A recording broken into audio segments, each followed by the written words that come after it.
a wannan shekara da 2019. Daga cikin ayyukan da ne wanda a wannan shekarar ya fi tsimani a jaridance. Wasu daga cikin shirye-shiryen da watakila zan iya cewa na gabatar a cikin wannan shekara mai karewa. Shirin da zan ce na yi.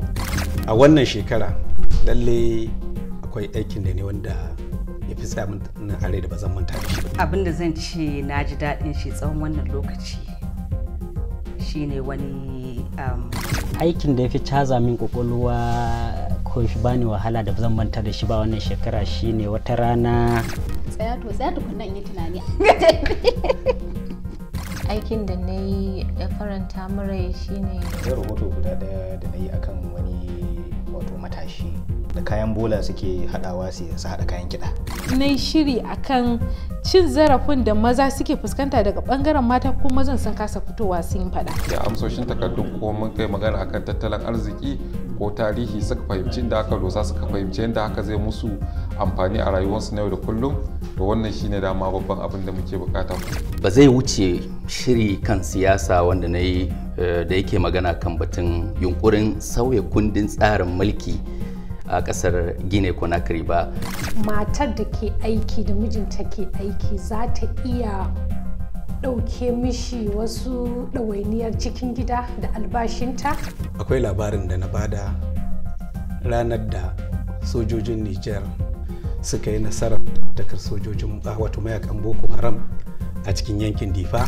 Wani rahoto na bidiyo da na yi a Kano akan wasu matasa guda biyu suna harkar soya kosai da awara da kuma koko.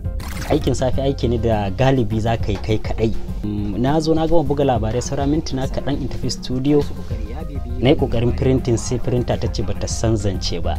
Guda daga cikin wato waɗanda muka gayyato a wannan zaure ta faɗi wasu kalamai saboda tambayar da ne mata take ganin kamar tambayar ita fa ba ita aka ce mata za a yi mata ba, saboda haka ina mata wannan tambayar sai ta ce ni fa ba wannan kuka ce za ku tambaye ni ba, saboda haka na yi murabus sauran abokan tattaunawa ta su ci gaba. Akwai rahoto da na yi akan wani ƙauye da ake kira Medlaroid wanda shine kusan za a iya cewa alama ta rabuwar Jamus in gida biyu. Ƙauye ne da yake da mutanen da ba su wuce 50 ba, amma rabinsa na Jamus ta gabas a wancan lokacin, rabinsa kuma yana Jamus ta yamma. Haka majami'a na bangare daya, mashaya na bangare daya, makaranta na nan bangaren. Program da na taɓa kalashe wanda ne akan sufuri a nan Jamus shine wanda na yi wanda na fi jin daɗin aikin shi. Babu aikin da nake yin shi ina jin daɗin ina yi kamar kai kare irin Bundesliga. Wanda na fi tunawa babu kamar wanda muka yi da can kwanan baya wanda ya shafi kasuwan jaki.